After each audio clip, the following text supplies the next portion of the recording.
이 시간 에베소서 1장 3절에서 14절 말씀까지 같이 교독하겠습니다. 에베소서 1장 3절에서 14절 말씀을 같이 교독하도록 하겠습니다. 제가 먼저 읽겠습니다. 찬송하리로다. 하나님 곧 우리 주 예수 그리스도의 아버지께서 그리스도 안에서 하늘에 속한 모든 신령한 복을 우리에게 주시되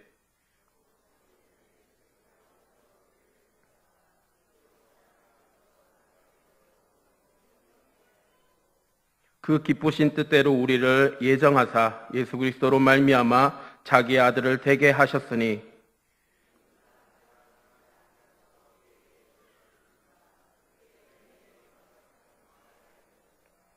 우리는 그리스도 안에서 그의 은혜의 풍성함을 따라 그의 피로 말미암아 속량 곧 제사함을 받았느니라.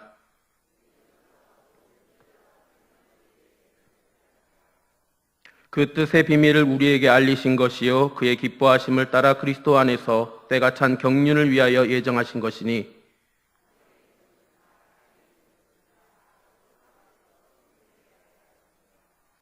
모든 일을 그의 뜻의 결정대로 일하시는 이의 계획을 따라 우리가 예정을 입어 그 안에서 기업이 되었으니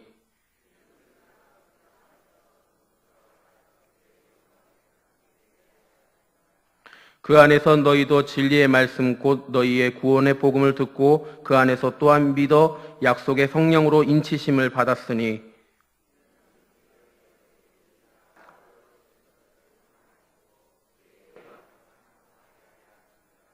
아멘.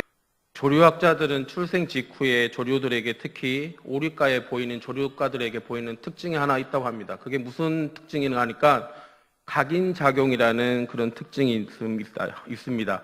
이 각인작용이 뭔가 하니까 태어나서 처음 보는 것들을 자신과 가장 근접하게 생각한다는 그런 작용인데요. 이 각인작용으로 인해서 아래서 부화한 다음에 처음 보는 대상을 바로 어미로 생각한다는 것입니다. 이 형상의 엉뚱한 결과를 빚은 소재로 한 영화가 하나 있습니다. 이게 실화인데 바로 아름다운 비행이라는 영화입니다. 주인공 소녀가 어느 날 숲속에서 어느 날 숲속을 파괴되는 것을 바라보고 난 뒤에 어느 그 숲속에 들어가게 되었습니다. 그런데 그 숲에서 수십 개의 거위알을 발견하게 됩니다. 그래서 자기 집에 있는 창고에 서랍장에 있는 알을 부화통을 만들게 되면서 열을 가해주면서 따뜻하게 부화를 시키게 됩니다. 어느 날 학교에 갔다 와서 그 부화 서랍을 열면서 보니까 거위가 태어나게 되는데 바로 그 마주친 첫 번째 대상이 이 여주인공이었다는 것입니다. 그래서 이 여주인공이 어느 곳에 가든지 무엇을 하든지 졸졸졸 따라다니면서 다른 사람이 부를 때는 가지도 않고 그 주인공이 따라가는 대로 졸졸 따라가는 그런 거위들의 현상을 바라볼 수 있었습니다. 그렇다고 해서 전혀 변하지 않는 것은 그들의 여전히 꽥꽥거리고 물을 즐기며 그리고 날개를 퍼덕거리는 거위라는 사실이면서 간혹 이 주인공이 하는 행동을 곧잘 따라하는 그런 행동을 따라하려고 합니다. 그 어떤 자세한 행동은 모르겠지만 그런 행동을 따라하려고 하는데 그렇다고 해서 그 거위들이 사람이 아니라는 것입니다. 하지만 이처럼 그리스도인들도 정체성의 혼란을 겪을 때가 종종 있다는 것입니다. 우리는 세상에서 태어났고 세상에 살다 보니까 세상의 방식을 익히며 살아가다 보면 세상의 방식과 비슷해질 때도 있다는 것입니다. 하지만 세상 속에서 살아가다가 그리스도인이 되면 이제 그리스도 안에 속하게 된다는 것입니다. 오늘 읽지는 않았지만 에베소의 인사말에서 이 부분을 말씀하고 있습니다. 사도 바울이 크리스찬을 성도라고 부르고 있습니다. 그리고 이 성도가 뭔가 하니까 죄가 없는 거룩한 온전한 성도라는 뜻이 아니라 그들의 마음속에 하나님을 향한 믿음이 있기 때문에 그렇다는 것입니다. 즉 하나님께서 우리가 그리스도 안에 있기에 성도로 인정해 주셨다는 것입니다. 왜냐하면 하나님의 은혜는 오직 그리스도 안에만 존재한다는 것입니다. 그리스도 때문에 있는 것은 결코 그리스도 밖에 있는 것은 결코 오래 가지 않습니다. 아무리 오랜 시간이 지나도 쇠 붙이는 녹이 슬고 부식하면서 삭게 됩니다. 그런데 보석은 그 빛이 계속 오랜 시간이 지날수록 그 빛이 떨어지지 않고 계속 그 빛을 유지하게 된다는 것입니다. 성도 여러분, 우리는 하나님 은혜로 변화된 보석임을 믿으시길 바랍니다. 이것이 하나님이 우리를 향한 하나님의 뜻이며 각 개인의 대단한 가치를 가지고 있다는 그런 보석이라는 것을 우리는 믿으셔야 된다는 것입니다. 그래서 오늘 본문은 오늘 우리 정체성에 대해서 말을 하고 있습니다. 로마서 7장에서 우리는 아담의 실패로 인해서 죄인의 일원으로 늘 죄의 짐을 지고 살아가고 있는데, 오늘 본문 속에서 그리스도 안에 있는 우리의 정체성을 정확하게 바라본다면 우리는 흔들림 없이 그리스도와 같은 삶을 살 수 있게 된다는 것입니다. 그래서 인사말을 정말 다른 서신서와 달리 정말 간단히 하고 난 후에 본론으로 들어가면서 오늘 말씀의 제목처럼 찬송하리로다라고 하면서 시작을 합니다. 오늘 본문의 부분을 한글 성경은 오늘 본문의 부분을 세 부분으로 나누고 있지만은 원래 성경에 적혀진 그것을 보면은 찬송하리라부터 오늘 읽은 14절 마지막까지 마침표 없이 계속해서 이어져 있다고 하는 것입니다. 사도 바울은 너무나 감격한 나머지 다른 서신서와 달리 그런 식으로 숨이 가쁠 정도로 감격한 나머지 벅찬 마음으로 우리들에게 찬송의 메시지를 전한다는 것입니다. 근데 왜 이토록 사도 바울이 숨이 가쁠 정도로 감격에 북받쳐서 하나님을 찬양하는 것일까요? 오늘 바울이 드린 찬양의 핵심은 그리스도 안에서 우리를 구원토록 예정하신 하나님의 은혜라는 것입니다. 특별히 5절에서 구원의 예정은 우리를 하나님의 입양자가 되게 하신 것에서 바울의 감격은 절정에 이른다는 것을 우리가 바라볼 수 있다는 것입니다. 당시 로마법에 의하면 로마 시민권을 가진 사람은 입양자에게도 똑같은 친자와 같은 동일한 권력과 권리와 그리고 사회적 지위와 의무를 받을 수 있다는 것입니다. 즉 양자가 된다는 것은 새로운 가정의 적자로서의 모든 권리를 취득하고 옛 가문의 모든 권리를 완전히 상실하게 된다는 것입니다. 법적으로 보면은 그는 이제 완전 새로운 사람으로 즉 신분 세탁을 하게 됐다는 것입니다. 그의 과거의 가문과 연관된 모든 부채의 의무, 그리고 마치 그것들로부터 처음부터 존재하지 않았던 것처럼 소멸될 정도로 새로운 한 사람으로 대우받게 된다는 것입니다. 하물며 날 때부터 로마 시민권을 가진 바울은 이 원리를 누구보다 잘 이해하고 있었기에 바울에게서 구원의 예정은 단순히 지옥 가지 않는다는 수준을 뛰어넘어서 하나님의 신령한 복을 양자로서 아들과 동일하게 유업으로 받게 되었다는 것을 우리들에게 말씀을 통해서 전하고 있다는 것입니다. 이와 같은 이유로 말미암아 바울은 감동과 감격으로 말미암아 멈출 수 없는 찬양의 이유가 되었다는 것입니다. 그래서 우리 신앙의 선배들은 신앙의 웨스트민스터 소요림 1문답에 보면은 우리들에게 사람의 제일 목적은 무엇입니다고 질문했을 때 우리 신앙의 선배들은 이렇게 슬기롭게 대답을 했습니다. 하나님을 영화롭게 하고 영원토록 그분을 즐거워하는 것이 우리의 제일 목적이라는 것입니다. 하나님을 예배하는 존재로 지음받았기 때문에 우리가 그분을 예배하는 것이 당연하다는 것입니다. 그러나 사람들이 그 사실을 제대로 알지 못하기에 당연히 찬양 받으시기에 합당하신 분임에도 불구하고 우리가 왜 찬양을 해야 하는지 그분이 직접 이 땅에 내려오셔서 우리들에게 가르쳐 주신다는 것입니다. 오늘 본문과 이제 앞으로 에베소서 전체를 통해서 우리는 하나님의 영화롭게 하며 그분을 즐거워하는 신앙의 이유를 발견하게 될 것입니다. 그것이 바로 6절에서 말하는 신령한 복, 즉 하나님을 아는 지식이며 놀라운 하나님의 비밀을 알게 된다는 것입니다. 이 신령한 복, 바울이 찬송하는 그 이유가 한글 성경에서 세 가지 나눠지는 부분에 있어서 우리들에게 세 가지를 전한다는 것입니다. 그 첫 번째로 3절에서 6절에서 성부 하나님께서 우리를 택하시고 자신의 영적 자녀로 삼으셨다는 것을 바울은 찬송하리로다라는 것을 첫 번째 이유로 든다는 것입니다.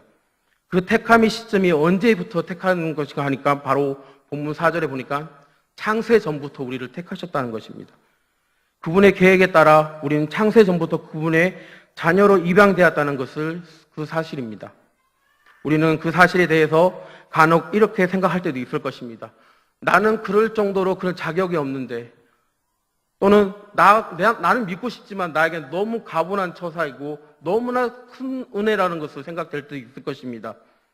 나는 전혀 소중하지 않다고 생각될 때도 있을 것이고요.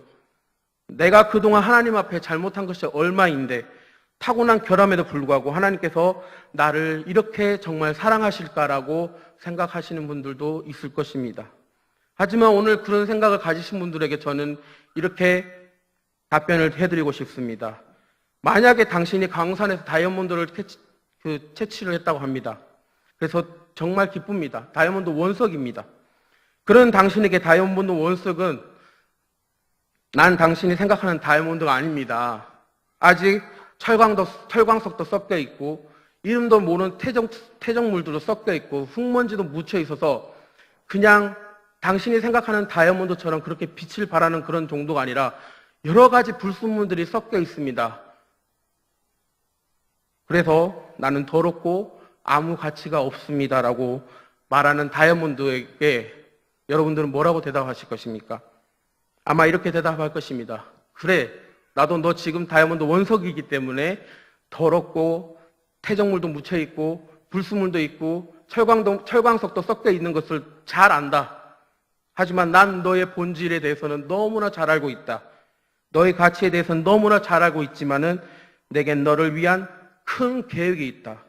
나는 너를 그대로 주지 않고 너를 정화시킬 것이야. 비록 지금 당장은 불순물이 섞여 있지만 장차 변화될 것이야. 하지만 너가 각오해야 할 것이 있는데 바로 앞으로 엄청난 열과 압력을 견뎌내야 될 것이야.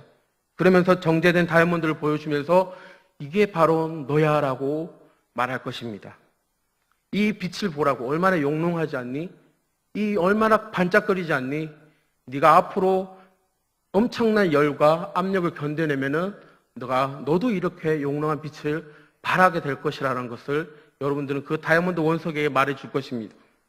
이것이 바로 하나님이 우리가 불완전에도 불구하고 우리를 사랑한다는 이유라는 것입니다. 우리가 무슨 자격이 있어서 하나님의 양자가 된 것은 전혀 아닙니다. 하나님은 창세 전에 우리를 미리 택하셨고 이 세상을 이처럼 사랑하사 그 사랑하시는 독생자 예수 그리스도를 보내시고 그 보내심으로 말미암아 죄의 멍에를 풀어주시고 우리를 양자 삼아 주신 복, 그 신령한 복을 주심이 얼마나 큰 하나님의 사랑이라는 것을 깨달은 바울은 하나님께 오늘 찬송하리라고 찬송을 드리고 있다는 것입니다. 그런가 하면 바울이 말하는 찬송하는 두 번째 이유가 뭔가 하니까 7절에서 12절 말씀입니다. 예수 그리스도께서 우리를 구속하시고 우리를 죄를 용서하시며 그분의 뜻을 알게 하시고 그리고 영원한 유업을 주셨다는 네 가지의 복이 있다는 것입니다. 앞에서 성부 하나님의 구원의 마스터 플랜을 세우셨다면 이제 예수님은 그 계획에 따라 실제적인 구원의 사역을 구현의 길을 열어놓으신다는 것입니다. 십자가의 죽음과 부활을 통해서 이 놀라운 일을 이루시게 된다는 것입니다. 여기에서 네 가지 복은 아까 좀 전에 말씀드렸던 것처럼 첫 번째는 우리는 구속해 주셨다는 것입니다. 이 구속은 예수 십자가의 사역의 성취로 이루어지게 되는데요. 우리를 구속해 주기 위해서 십자가에 피 흘리시고 그리고 죽으셨다는 것입니다. 이 죽음은 우리를 죄와 사망에서 벗어나기 위해서 대가 지불성이라는 것입니다. 두 번째로 바로 제사함인데 이것은 구속과 서로 손잡고 동행하는 것이므로 어느 한쪽에 충족되지 않으면 이루어질 수 없는 필요 충분 조건이라는 것입니다. 우리는 값없이 받은 구원이지만은 하나님 입장에서는 엄청난 대가 지불을 지불하시고 난 뒤에 우리에게 구원의 은혜라는 선물을 주셨다는 것입니다. 그래서 우리를 살리시고 예수님을 대신 죽음으로 말미암아 구속하셨고 그 구속으로 우리는 제3의 은혜를 누리게 되었다는 것입니다. 세 번째로 그분의 뜻의 비밀을 우리가 알리셨다는 것입니다. 그것은 8절에 나오는 지혜와 총명을 넘치게 주셔서 그리스도 안에서 미리 세우신 하나님 뜻을 우리에게 알려주신 것입니다. 성경에서 지혜와 총명은 잘 붙어다니는 단어 중에 한 단어입니다. 하지만 이 둘의 성격은 차이가 있습니다. 지혜는 삶과 죽음, 내세 영원 등 인생의 궁극적인 문제에 대해서 깨달음을 알게 하고요.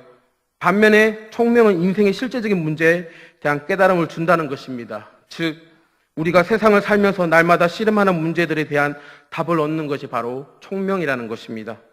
그러면서 마지막으로 이 지혜와 총명을 어디서 얻을 수 있는가 하니까 10절에서 예수 그리스도로 얻을 수 있다라고 말씀을 하고 있습니다.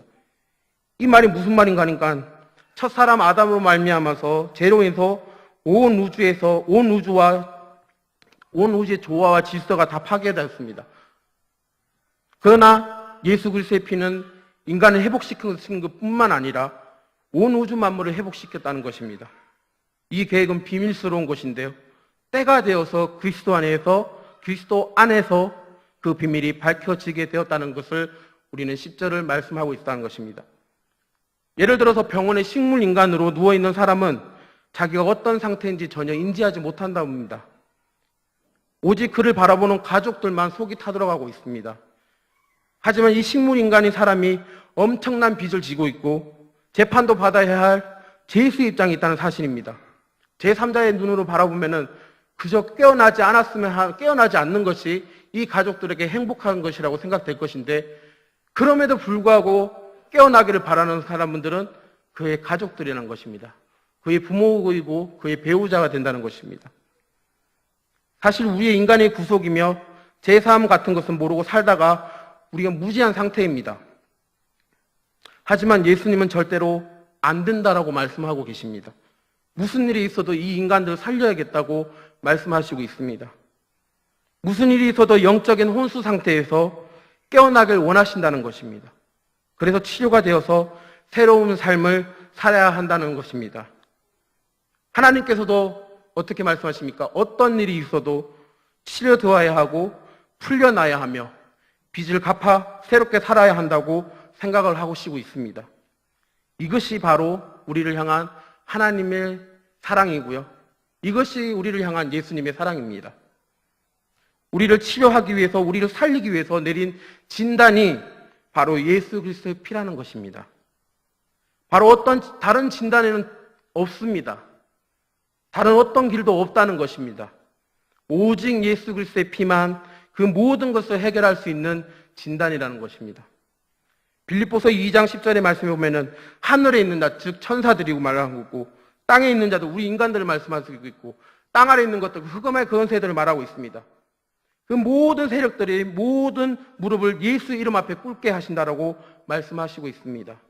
그리고 마지막으로 우리는 그리스도 안에서 부유하게 된다는 것입니다. 우리는 하나님의 양자 되었기에 장차 하늘의 유산을 받게 되고, 이 유산은 그냥 기분처럼 우리에게 주어진 것이 아니라 창세전부터 미리 계획된 것이라는 것을 우리 성도님들을 깨닫고 기억해 주셨으면 좋겠습니다. 이 모든 것이 성자 하나님, 즉 예수 그리스도로 말미암아 성부 하나님의 구속의 마스터 플랜이라는 것입니다. 하나님께서 이렇게 구원의 실제적인 길을 우리들에게 만들어 주시고 난 뒤에 마지막으로 바울이 말하는 세 번째 찬송하는 그 이유가 뭔가 하니까 13절 14절에서 말씀하시고 계십니다. 성령 하나님께서 우리를 인치시고 우리를 그리스도 안에서 보호하시며 그렇게 하심으로써 우리의 구속이 완전히 이루어졌다라고 보증을 써주셨다는 것입니다. 우리를 구원하시기 위해서 성령님이 이 하시는 일은 매우 실제적으로 움직이십니다. 성령은 성부와 성자가 준비하신 모든 은혜를 우리의 것이 되도록 결정적인 역할을 하고 있습니다. 바로 이 성령이 아니면은 하나님이 주시는 그 하늘에 속한 그 신령한 복을 우리는 아무 상관없이 된다는 것입니다. 본문을 주의해서 살펴보시면은 독특한 단어가 등장합니다. 인치신다는 말과 보증하신다는 말씀이 그 단어입니다. 근데 인치신다는 것은 뭐냐 하니까 도장을 찍거나 사인을 한다는 뜻이고요. 보증을 한다는 것은 저금 또는 담보라는 의미를 확대해서 생각할 수 있습니다. 이 표현들은 어디까지나 일종의 비유이지만, 그런데 왜 성령을 받은 성도에 대해서 하나님께서 성령으로 도장을 찍으셨고 왜 보증을 쓰셨다는 것입니다. 그것은 우리가 성령을 받았다는 사실은 하나님이 우리를 자기 소유라는 것을 의미한다는 것입니다. 그리고 보증하셨다는 것은 어느 누가 우리들을 건들 수 없다는 것입니다. 예수 그리스도 피로 말미암아 우리를 죄사함 받았고 어떤 세력이 나에게 공격을 하더라도 예수 그리스도의 피로 막아주셨다는 것을 성령께서 도장을 찍으셨고 담보물로 예수 그리스도의 피가 제 대가로 지불되었기 때문에 우리들의 영혼은 택함 받았고 어떤 세력도 우리들을 건들 수 없다는 것을 말씀하고 있다는 것입니다.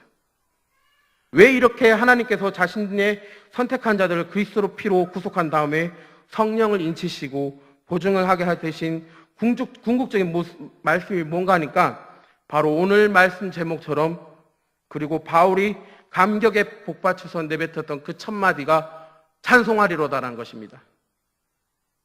즉 속량하시고 그의 영광을 찬송하게 하려 하심이라는 것이 바로 또다시 처음 부분에 등장했던 14절 마지막 부분도 찬송함을 말씀하고 있습니다. 이 말씀을 드리고 말씀을 마무리하겠습니다. 조시 맥도웰의 예수는 누구신가라는 책이 있습니다. 그 책에서 소개되는 그 예화가 있는데 몇 년 전에 캘리포니아에서 일어났던 사건입니다.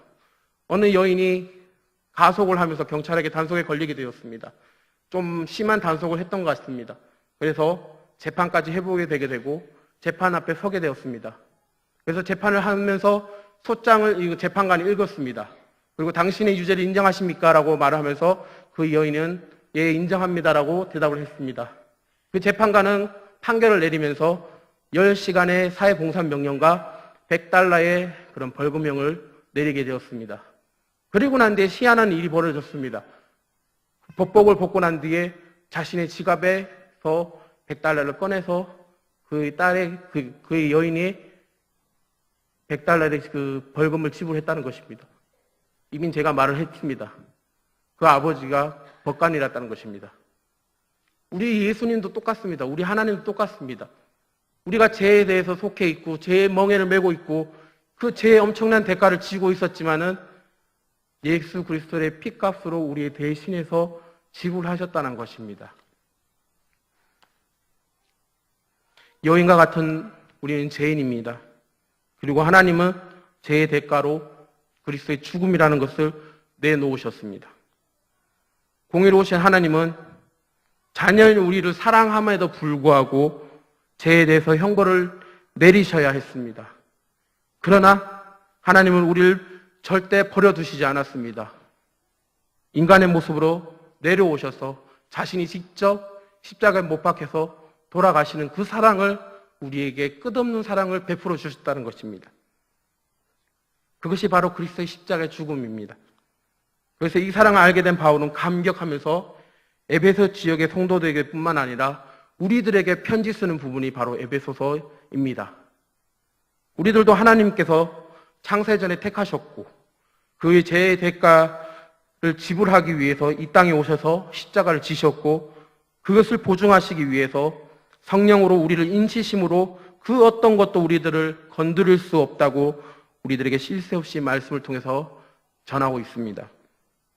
그러면서 우리가 신령한 복을 깨닫고 하나님 향한 영광의 찬송이 끊어지지 않는 삶을 살기를 바란다고 이야기하고 있습니다. 이 얼마나 놀라운 은혜입니까? 이제 깊은 은혜의 바다 속으로 우리 자신을 던져버리십시오. 그리고 우리 자신을 향한 하나님의 영원한 계획을 바라보시길 원하십니다. 그리고 그 하나님의 계획을 바라보며 우리 하나님을 바울처럼 찬송하리로다 하면서 찬송하시길 바랍니다. 그리고 이 기쁜 소식을 우리 혼자만 가지고 있는 것이 아니라 다른 사람들에게도 그분이 얼마나 놀라우신 사랑을 우리들에게 베풀어 주셨는지 알릴 의무가 있다는 것입니다. 그래서 그 기쁨으로 우리는 예수 그리스도의 이름을 전하시길 바랍니다. 그래서 파트너 전도를 나갔을 때에 때로는 힘들고 때로는 수모를 당하는 그런 경우가 있을 수도 있습니다. 하지만 그 예수 그리스도의 전함을 기쁨으로 전하실 때에 이 세상에서는 아무 대가 없지만은 하나님께서는 그 대가를 생각하신다는 것입니다. 그래서 그 복음의 강격한 마음으로 밖에 나가서 전하십시오. 우리가 늘 예배 끝나고 외치는 그 구호처럼 예수 믿고 구원 받으세요. 인동교회로 오세요. 너무너무 좋아요라고 그렇게 외치면서 전도하시는 그런 발걸음이 되었으면 좋겠습니다. 기도하겠습니다. 사랑의 하나님, 하나님께서 우리에게 주신 복이 얼마나 크고 소중한 것인지 깨달을 수 있게 해주셔서 너무나 감사합니다. 우린 때론 연약해서 보잘것없는 존재라고 생각할지언정 주님은 우리에게 향한 계획하심이 크고 크도다라고 말씀을 하시고 계십니다.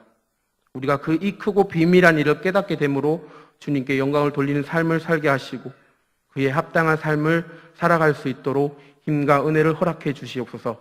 예수님의 이름으로 기도드립니다. 아멘.